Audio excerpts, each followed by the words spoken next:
കേട് മടല്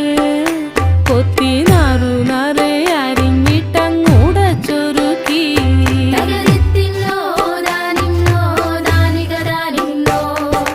പാഴുക്കപ്ലാവില കൊണ്ട് കയ്യിൽ കുത്തി ചൂടുകഞ്ഞി കുടിക്കുമ്പോൾ വിയർപ്പാറ്റാനടുത്തുവായോ